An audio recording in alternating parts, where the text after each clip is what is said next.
नमस्कार दोस्तों, आप सुन रहे हैं विश्वनाथ ताम्रकार को, सहायक प्राध्यापक कंप्यूटर साइंस डिपार्टमेंट, संत गुरु घासीदास शासकीय स्नातकोत्तर महाविद्यालय कुरुद। और आज जो ये टॉपिक डिस्कस करने वाले हैं ये है फाइल स्ट्रक्चर और फाइल ऑर्गेनाइजेशन। ये दो टॉपिक आज के लेक्चर में हम डिस्कस करने वाले हैं। और ये टॉपिक बिलोंग करता है यूनिट 3 का, BCom second year, system analysis and design जो सब्जेक्ट है उसका है। तो ये फाइल स्ट्रक्चर जो है वो हम आज यहाँ पे डिस्कस कर रहे हैं और इसके बाद हम फाइल ऑर्गेनाइजेशन के बारे में देखेंगे। तो सबसे पहले तो फाइल क्या है, उसका स्ट्रक्चर कैसे होता है, ये यहाँ पर हम देख रहे हैं। तो a file is a collection of data. तो फाइल क्या होती है? कलेक्शन ऑफ डेटा होता है। और सामान्यतः जो फाइलें होती हैं वो हार्ड डिस्क में स्टोर कराई जाती है। As a logical entity, a file enables you to divide your data into meaningful groups। यहाँ पर जैसे कि फाइल एक लॉजिकल एंटिटी होती है और हमें फाइल की सहायता से हमें ये फैसिलिटी मिलती है कि हम अपने जो डेटा है उसको मीनिंगफुल ग्रुप में डिवाइड कर सकें। जैसे कि डेटा को अलग अलग ग्रुप में रख सकें, जिसमें एक जो ग्रुप है उसमें एक जो फाइल है उसमें एक ही सिमिलर टाइप के डेटा रखें, दूसरा जो फाइल है उसमें जो दूसरे टाइप के सिमिलर डेटा को उसमें रखें।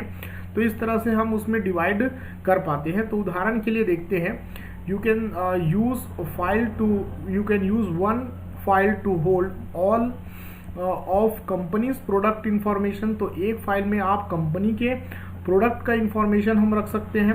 Another file to hold all of its personal information. तो दूसरा जो फाइल है उसमें कंपनी के जो पर्सनल इंफॉर्मेशन है हम वो स्टोर करते हैं। तो इसमें से एक फाइल है, तो फाइल की सहायता से हमें ये फैसिलिटी मिलती है कि हम अलग अलग जो डेटा हैं डेटा को जो है ग्रुपिंग में हम प्रॉपर रख पाते हैं। As physical entity, a file should be consider in terms of its organisation. तो फाइल जो है एक फिजिकल एंटिटी है और इसे इसके ऑर्गेनाइजेशन के टर्म्स में समझा जाता है। तो some of the basic term use to describe file hierarchy.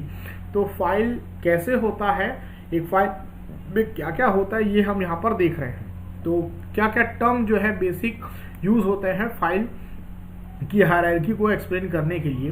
तो सबसे पहला आता है यहाँ पर bite. A byte is an arbitrary set of 8 bits that represents a character। तो यहाँ पर जो बिट होता है, बाइट होता है, वो 8 आर्बिट्री बिट से मिलकर बना होता है जो कि एक करेक्टर को रिप्रेजेंट करता है।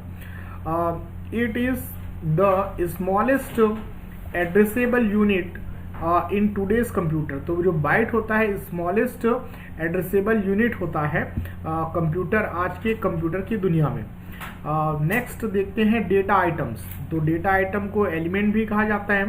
One or more byte are combined into a data item to describe an attribute of an object. तो ये जो एलिमेंट होते हैं, डेटा आइटम होते हैं, वो एक से ज़्यादा बाइट्स को कंबाइन करके बनाए जाते हैं और जो कि किसी ऑब्जेक्ट के किसी एट्रीब्यूट को रिप्रेजेंट करते हैं।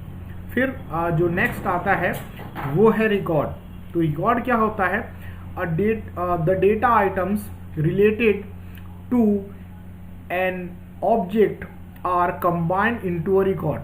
तो जो डेटा आइटम होते हैं जो किसी पर्टिकुलर ऑब्जेक्ट से रिलेटेड होते हैं, तो उसे कंबाइन करके एक रिकॉर्ड बनाया जाता है। There are 2 types of record. तो यहाँ पर दो जो टाइप के होते हैं, 2 टाइप्स के रिकॉर्ड यहाँ पर होते हैं। तो पहला होता है logical record. Logical record maintains logical relationship among all data items in the record. तो लॉजिकल जो रिकॉर्ड होता है वो लॉजिकल रिलेशनशिप मेंटेन करता है सारे एलिमेंट्स जो कि रिकॉर्ड में इंक्लूड होते हैं। दूसरा होता है physical record. Physical record is the way in which records are stored in the storage medium। तो फिजिकल जो रिकॉर्ड होते हैं ये एक तरीका होता है। Physical record is a way in which records are stored in a storage media. तो फिजिकली वो जो रिकॉर्ड है स्टोरेज मीडिया में स्टोर होते हैं, तो उन्हें फिजिकल रिकॉर्ड यहाँ पर कहा जाता है। A collection of related record makes up a file. तो कलेक्शन ऑफ रिलेटेड रिकॉर्ड को मिलाकर क्या बनती है, एक फाइल बनती है। ये हम एक बेसिक स्ट्रक्चर जो होता है फाइल का, हम उससे समझने का प्रयास यहाँ पर कर रहे हैं। The size of file is limited by the size of memory और स्टोरेज मीडियम।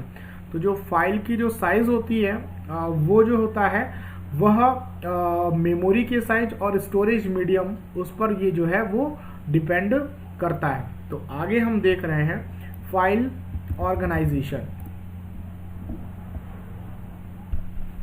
तो हमने फाइल का बेसिक स्ट्रक्चर यहाँ पे समझा, कैसे फाइल बनता है, और उसमें हमने देखा कि बाइट्स देखा, फिर डेटा आइटम देखा, डेटा आइटम्स को मिलाकर रिकॉर्ड बनते हैं, और रिकॉर्ड यहाँ पर दो टाइप से यहाँ पर बनते हैं। तो हम यहाँ पर देख रहे हैं अभी file organisation. File organisation is a way to organise the data or record in a file. तो फाइल ऑर्गेनाइजेशन क्या है, यह एक वे है, एक तरीका है डेटा या रिकॉर्ड को फाइल में ऑर्गेनाइज करने का तरीका होता है, उसे ही फाइल ऑर्गेनाइजेशन कहा जाता है। It does not refer to how file are organised in the folder. यह हम फाइल को फोल्डर में कैसे रख रहे हैं, इससे ये उसको रिफर नहीं करता, but how the content of file are added and access. तो ये इस पर डिपेंड करता है, फाइल में कंटेंट कैसे ऐड किया जा रहा है और कंटेंट कैसे एक्सेस किया जा रहा है, इस पर फोकस किया जाता है फाइल ऑर्गेनाइजेशन में।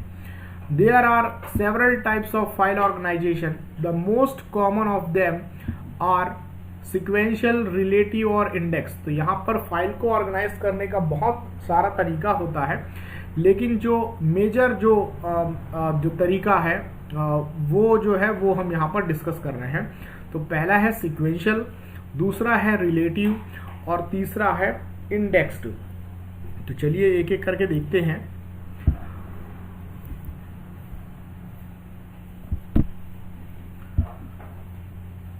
They differ in how easily record can be accessed and complexity in which records can be organized। तो ये कैसे कितनी आसानी से रिकॉर्ड को जो है एक्सेस किया जाता है, इस पे ये सारी चीज़ें डिफ़र करती है, और रिकॉर्ड्स को ऑर्गेनाइज करने में कितनी कॉम्प्लेक्सिटी होती है, तो उसके बेस पर ये तीन जो है तरीका एक दूसरे से डिफ़र करता है। तो पहला जो है वो है सिक्वेंशियल ऑर्गेनाइजेशन। तो सिक्वेंशियल ऑर्गेनाइजेशन में क्या होता है, in a sequential file organisation records are organised in the sequence in which they are added. तो जो सिक्वेंशियल ऑर्गेनाइजेशन होता है फाइल का, उसमें जैसे रिकॉर्ड जिस सीक्वेंस में ऐड किए जाते हैं, उसी सीक्वेंस में उनको ऑर्गेनाइज किया जाता है। You can not insert a new record between an existing record but only at the end of the last record. तो यहाँ पर जो होता है सामान्यतः सिक्वेंशियल ऑर्गेनाइजेशन में जो नए रिकॉर्ड होते हैं उसको बीच में इंसर्ट नहीं किया जाता, उसको जो भी रिकॉर्ड्स हैं उसके एंड में जो है फाइल के एंड में जो है नए रिकॉर्ड्स को इंसर्ट किया जाता है। It is the simplest file organisation that allows you to process batch of record in file without adding or deleting anything. तो ये सिंपलेस्ट मेथड है फाइल को ऑर्गेनाइज करने का, जिसमें बैच ऑफ रिकॉर्ड्स को बिना ऐड और डिलीट के जो है यहाँ पर हम उसे एक्सेस कर पाते हैं। However to access a particular record processing must run through all the records above it because it does not generate any random key to identify the location of the record। तो sequential organisation में किसी भी record को अगर हमको access करना है तो हमको एक एक करके आगे बढ़ना पड़ता है, और हमको उन सारे रिकॉर्ड से होकर गुजरना पड़ता है जो उस पर्टिकुलर रिकॉर्ड के पहले मौजूद होते हैं, क्योंकि यहाँ पर जो पर्टिकुलर रिकॉर्ड है उसको आइडेंटिफाई करने के लिए यहाँ पर कोई की उपलब्ध नहीं होती। Searching for a record especially when there are thousands of entity may be time consuming. और अगर हम सीक्वेंशियल ऑर्गेनाइजेशन है हमारे फाइल का, तो हम अगर किसी एंटिटी किसी रिकॉर्ड को सर्च करना चाहते हैं तो यहाँ पर ये एक टाइम कंज्यूमिंग प्रोसेस हो सकता है। ऑल्सो इंसर्टिंग और deleting records would mean rearranging the entire sequence. तो यहाँ पर ओवरऑल अगर हम देखा जाए तो सीक्वेंशियल ऑर्गेनाइजेशन में जो रिकॉर्ड्स होते हैं वो एक के बाद एक जो है स्टोर किए जाते हैं। बीच में स्पेसेस जो है वो नहीं छोड़ा जाता, एक के बाद एक सारे रिकॉर्ड्स रखे जाते हैं। और यहाँ पर जो नए रिकॉर्ड्स होते हैं वो लास्ट में इंसर्ट किए जाते हैं। लेकिन हमारा जो हार्डवेयर कंपोनेंट कैसा है उस पर भी बहुत सारी चीज़ें डिपेंड करती हैं। तो सामान्यतः अगर टेप जो होता है, सीक्वेंशियल टेप जो पुराना स्टोरेज मीडिया के लिए यूज़ किया जाता था, उसमें जो है हम एक बार डेटा लिख लिए तो उसमें हम मिटा नहीं सकते, और जो भी रिकॉर्ड इंसर्ट होते हैं वो एट द लास्ट में इंसर्ट करना होता है। लेकिन आज हम किसी और हार्डवेयर में अगर सीक्वेंशियल ऑर्गेनाइजेशन हम अप्लाई करते हैं तो वहाँ पर अगर ये पॉसिबल होता है कि हम रिकॉर्ड बीच में इंसर्ट कर सकते हैं। तो जब बीच में रिकॉर्ड इंसर्ट करेंगे तो बाकी जो रिकॉर्ड ऑलरेडी उसमें इंसर्टेड हैं तो उन सारे रिकॉर्ड्स को जो है हमको रीअरेंज करना आवश्यक होगा। और यही सेम सिचुएशन होगी अगर हम कोई रिकॉर्ड बीच से डिलीट करते हैं तब। सपोज हमारे पास थाउजेंड्स रिकॉर्ड है और अगर हम जो 500 अगर हमारे पास 100 रिकॉर्ड है और हम 50th रिकॉर्ड को जो है 50th रिकॉर्ड के बीच 50 और 51 रिकॉर्ड के बीच में एक रिकॉर्ड इंसर्ट करना चाहते हैं, तो 51 से लेके 100 तक के रिकॉर्ड्स जो हैं उनको एक एक करके हमको आगे बढ़ाना ज़रूरी होगा यहाँ पर। और उसके बाद जो एक स्पेस बचेगा उसमें हम वहाँ पर इंसर्ट करेंगे। और वैसे ही अगर हम 50th नंबर का जो रिकॉर्ड है उसको डिलीट करना चाहते हैं तो 51 से लेके 100 तक के रिकॉर्ड को फिर एक एक करके यहाँ पर खसकाना पड़ेगा। तो ये जो होता है काफ़ी टाइम कंज्यूमिंग प्रोसेस होता है सीक्वेंशियल जो फाइल ऑर्गेनाइजेशन में।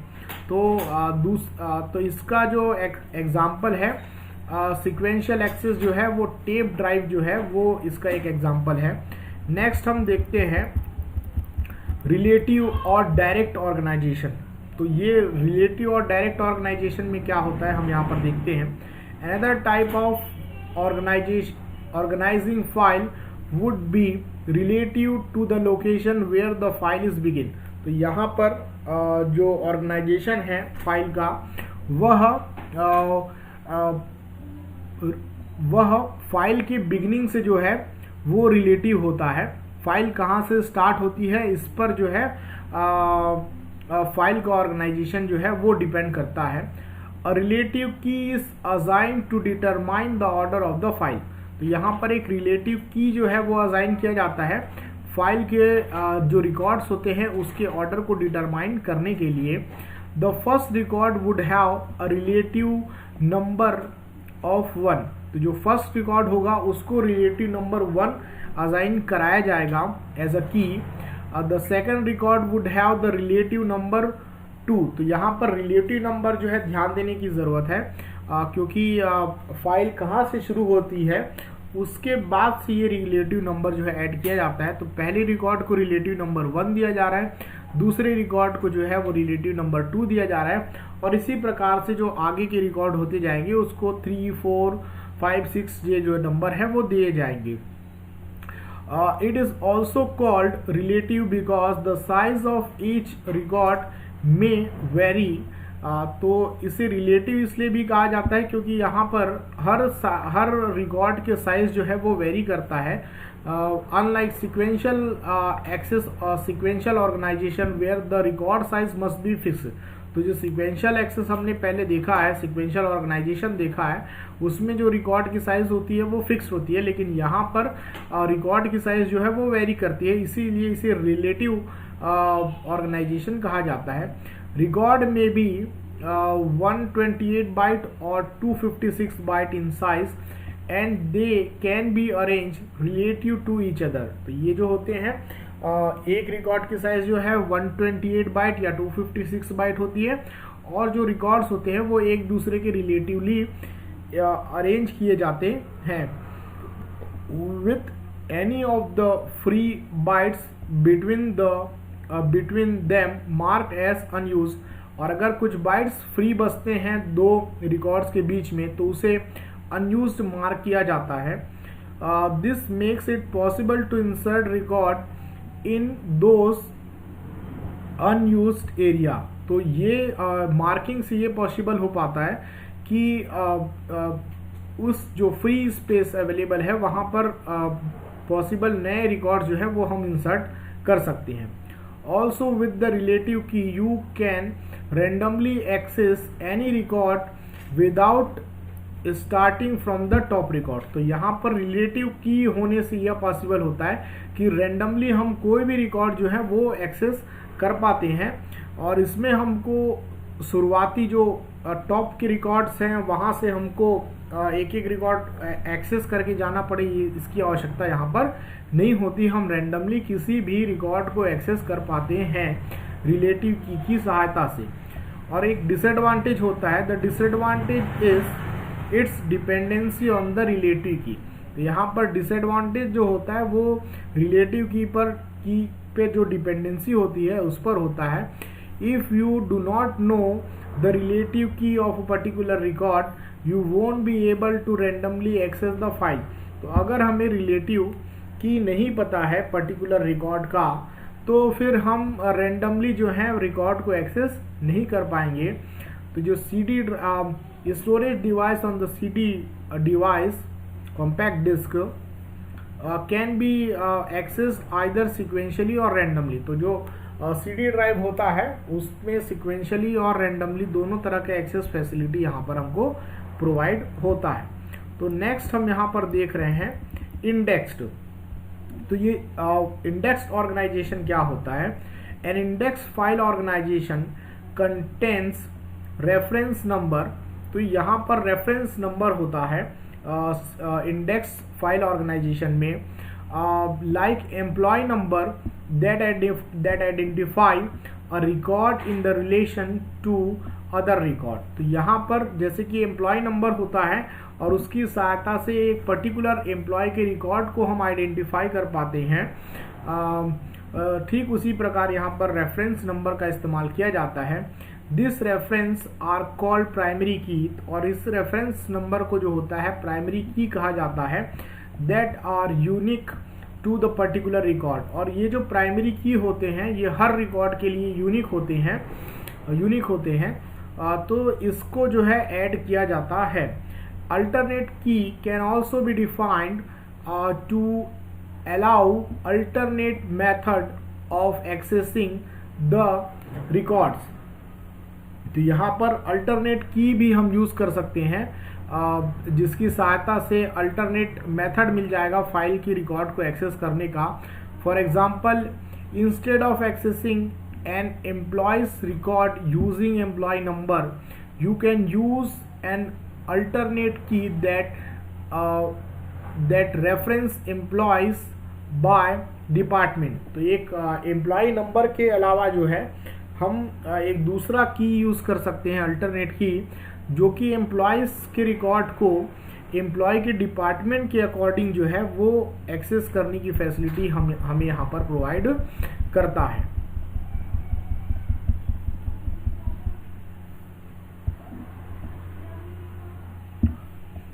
This allows greater flexibility for the user to randomly search through thousands of record in the file। तो ये जो इंडेक्स जो होता है, इंडेक्सिंग की सहायता से कितने सारे भी रिकॉर्ड हो हमारे उसमें, तो ये हमें रैंडमली फाइल को रिकॉर्ड्स को एक्सेस करने की फैसिलिटी यहाँ पर ये प्रोवाइड करता है। However, it employs complex programming in order to implement. तो यहाँ पर इंडेक्सिंग में कॉम्प्लेक्स प्रोग्रामिंग की आवश्यकता होती है इम्प्लीमेंट करने के लिए। तो यहाँ पर आज हमने देख लिया है कि फाइल स्ट्रक्चर क्या होता है और फाइल के जो मेन फाइल ऑर्गेनाइजेशन है इंडेक्स, सीक्वेंशियल और रिलेटिव जो है वो हमने आज यहाँ पर डिस्कस किया है। तो नेक्स्ट लेक्चर में हम और भी जो टॉपिक हैं इसके इस यूनिट के वो हम जो है वो डिस्कस करने वाले हैं। Thank you very much for watching this video.